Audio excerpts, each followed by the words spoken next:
Lightweight baby.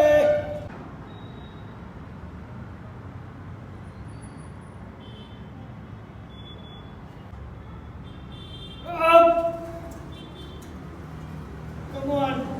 So what's up everybody? Welcome back into my channel. And आज मैं तेरे को कुछ नया सिखाने वाला हूँ जो कि तेरे लाइफ को बहुत ही ज़्यादा आगे ले जाने में हेल्प करने वाला है।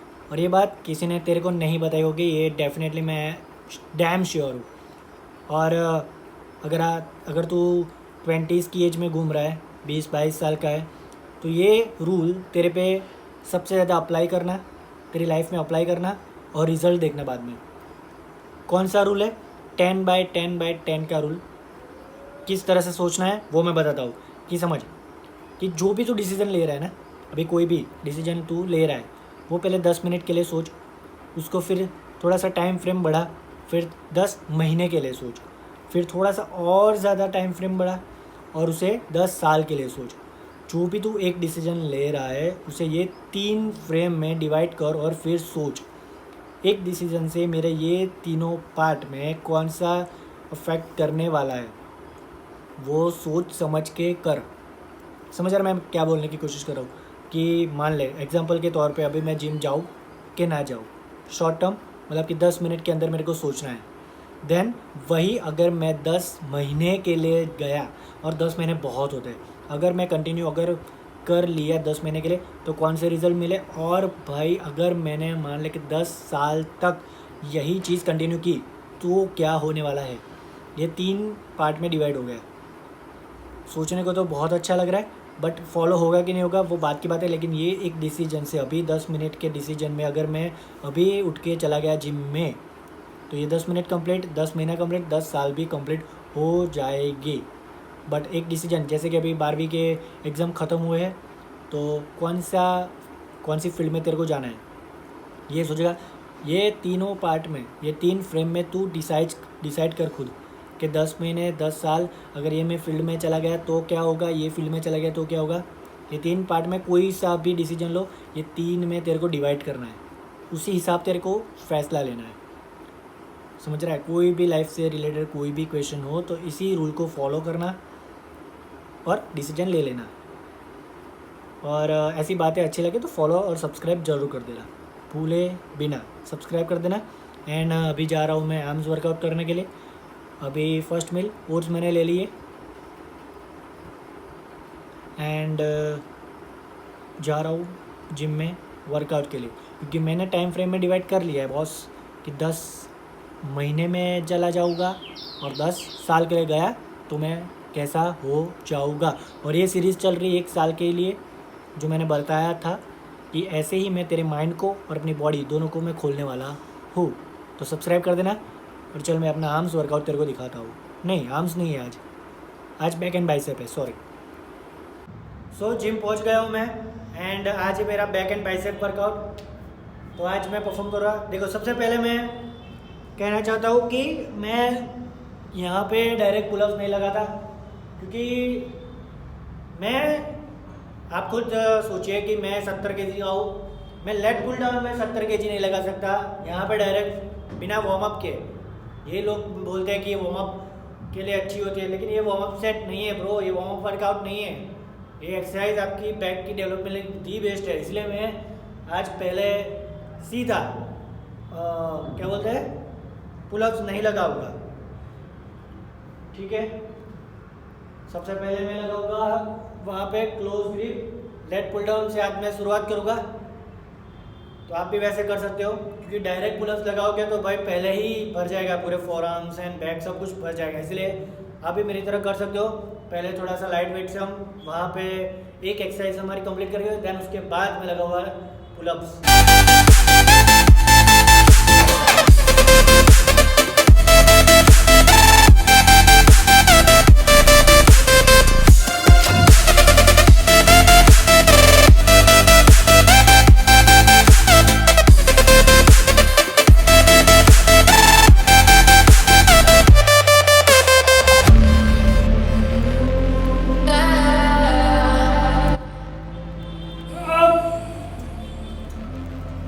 Come on.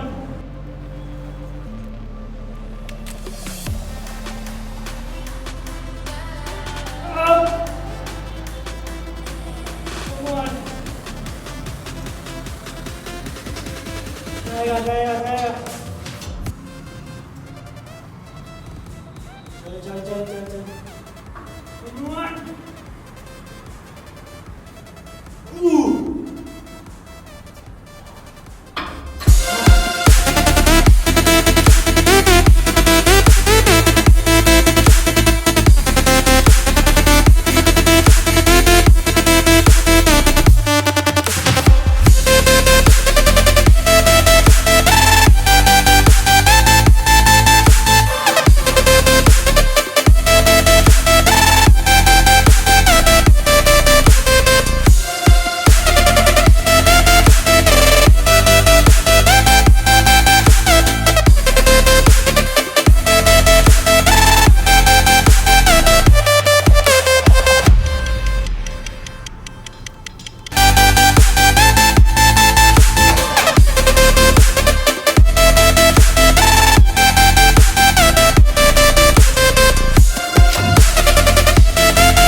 बहुत सारे लोग अभी रियल डेट भी टारगेट करना चाहते हैं कि मैं बैक कितनी रियल डेट लगाता हूँ। तो मैं एक सजेशन देना चाहता हूँ कि आप मेरी तरह अगर आप रियल डेट का परफॉर्म करोगे तो एक एक्सरसाइज बढ़ जाएगी। लेकिन यहाँ पे मैंने अपनी बैक डेक फ्लाई मशीन अभी जो दिखाया ना वो मैंने इंक्लूड कर दिया है, जिससे मेरे को रियल डेट के लिए एक्स्ट्रा एक्सरसाइज ऐड करने की ज़रूरत नहीं, क्योंकि उसमें आपके ट्रैप्स एंड अपर बैक भी टारगेट हो जाएंगे और आपके रियल डेट भी टारगेट हो जाते हैं।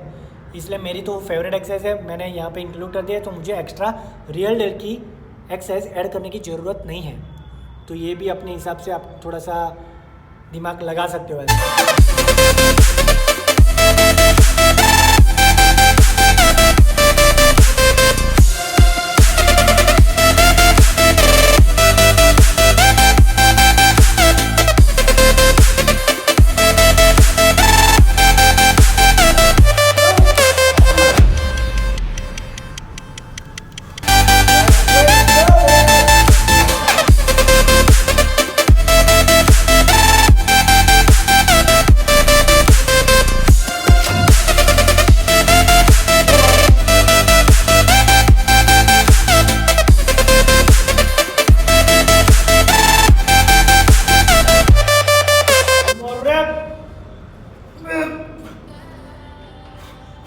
Come on, 2 more.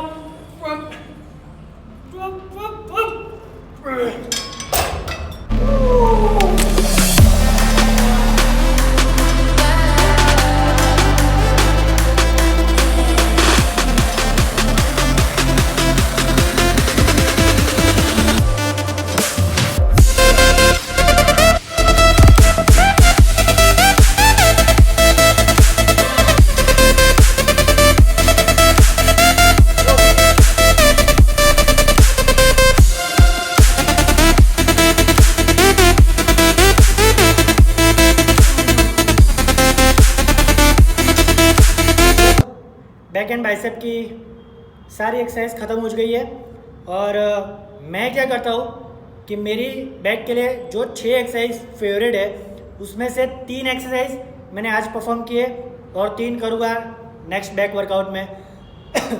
ठीक उसी तरह बाइसेप की 4 एक्सरसाइज मेरी फेवरेट है, तो 2 मैंने आज की, 2 करूँगा नेक्स्ट बैक एंड बाइसेप के दिन। तो आप भी इसी तरह से कर सकते हो कि अगर आपकी जो भी फेवरेट एक्सरसाइज है वो एक दिन लगाने से अच्छा है कि उसको डिवाइड कर दो।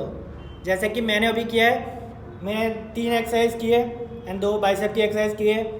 अभी मैं घर जाऊँगा, खाऊँगा पीऊँगा, मस्त रेस्ट करूँगा। तो आपको ज़रूरी नहीं है कि 6 की 6 एक्सरसाइज आज ही करनी है। जितनी भी एक्सरसाइज बैक के लिए बनी है वो सारी एक्सरसाइज तेरे को आज ही करनी है, ऐसा नहीं होता, समझ रहा है? वो फिर वॉल्यूम और बहुत ज़्यादा सेट बढ़ जाएंगे तेरे। तो जो बैक एंड बाइसेप एक्सरसाइज करते हैं, जो वीक में 2 बार अपने मसल को टारगेट करना चाहते हैं, वो सारी एक्सरसाइज को ऐसे 2 पार्ट में डिवाइड कर देना। जो भी आपकी फेवरेट एक्सरसाइज हो उसको 2 पार्ट में डिवाइड कर लेना और फिर लगाना। ऐसा नहीं कि बैक एंड बाइसेप की आज बैक एंड बाइसेप डे है, तो बैक की सारी एक्सरसाइज आज 6 की 6 आज लगाऊंगा। देन 2 दिन बाद जब बैक एंड बाइसेप अगेन आएगा तब वापस से वही 6 एक्सरसाइज आप परफॉर्म करोगे, ऐसा नहीं होता। तो फिर आपकी बॉडी बन गई, ठीक है, ऐसा नहीं होता। आप भी डिवाइड कर लेना मेरी तरह। एंड ज़्यादा मैंने दिखाया नहीं है क्योंकि फिर बोर हो जाता है, मुझे पता है, इसलिए मैंने अभी सिर्फ एक सेट लगाए। कितने लगाए सेट वो बता देता हूँ कि हर एक एक्सरसाइज के मैंने 6 सेट लगाए हैं। एंड रेपिटेशन आप अपने अकॉर्डिंग लगे ना, मैं अपने मैक्स रेपिटेशन निकालने की कोशिश करता हूँ। जब मुझे लगे कि अभी मेरे से नहीं हो रहा, उसके बाद मैं 5-6 रेपिटेशन और पुश करता हूँ। तो रेपिटेशन आप अपने हिसाब से देख लेना। बाकी सेट मैंने लगाए हैं आइसोलेशन के, मोस्टली मैं लगाता हूँ 3 से 4 सेट ही लगाता हूँ, वो अपने फील के ऊपर है। और बाकी जो मेन होता है, जो जैसे कि लेट पुल डाउन हो गया है, रोइंग मूवमेंट होती है, उसके मैं 5 से 6 सेट लगाता हूँ। तो आप भी उसी तरह से कर सकते हो।